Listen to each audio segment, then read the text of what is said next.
Hi everybody, this is my Module 10, helping students realize their learning norms.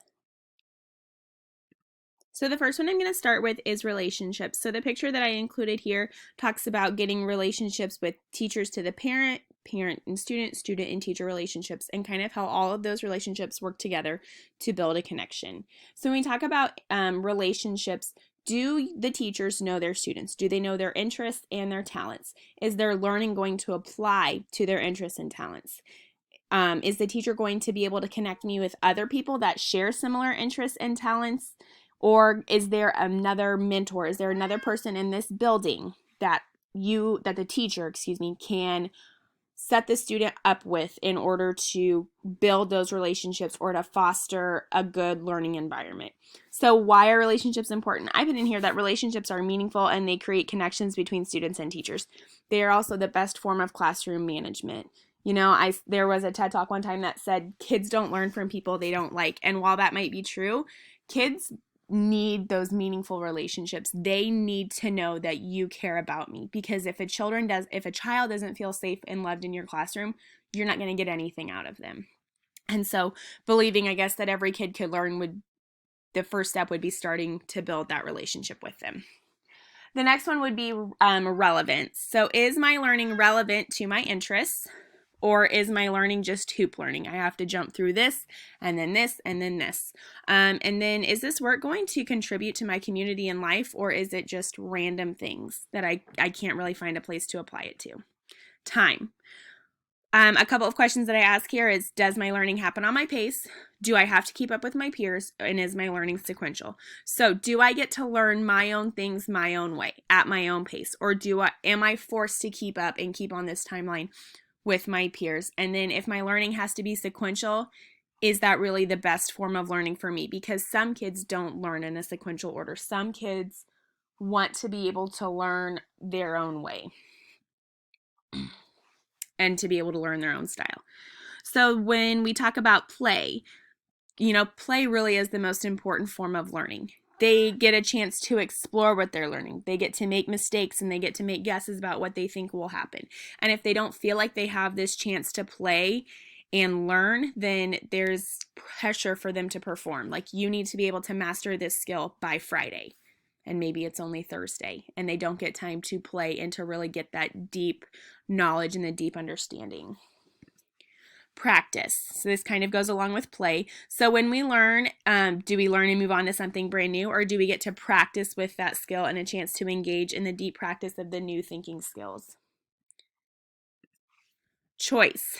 This one was probably the most interesting one to me, because I feel like personally in our district, it would be the hardest one to have and to get everybody on board with. Because when a student gets a choice in their same path, it could look like being harder for the teacher or being harder to manage. So is the student's path the same as everybody else's? Do they have a choice what, where, and how they learn? And then the final question that I put is the way that I demonstrate my ability the same as everybody else? Or do they get a choice in how they prove that they've mastered the skill? And I think that would just take a lot of learning on the teacher's point of view about how to make that work, and also how to educate kids and get them to buy into the fact that, hey, you're in charge of your own learning and you need to advocate for yourself. And I think that looks different at grade levels. It would obviously look different at kindergarten versus 6th or 7th grade, but I definitely think that it's something that could truly be beneficial. And this is just one that I spent a lot of time reflecting on. Next, we have authenticity. Is the work that I do the same work that every other peer does? Or is my work considered significant and different and original? Challenge. When you want me to work, do I have to complete 15 assignments, or do I just have to meet your high standards of expectations? And how does that look? What does it look like?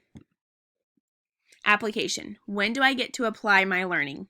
Is my learning going to be theoretical, and what opportunities am I given? So when we talk about applying this in a school, I think it's important to note that this really does apply to every learner, and making sure that all of your staff is on board, that every student can learn and every student is worthy of practicing and having these norms be relevant in their lives.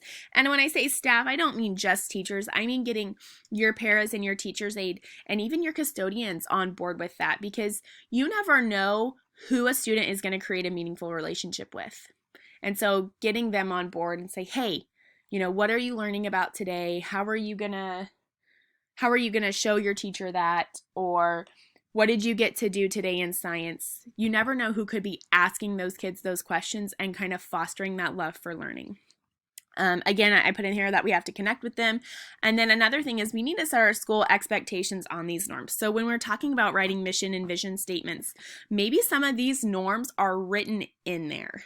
And then when we go to evaluate our district, it needs to be based off of our norms, based off of our mission statement.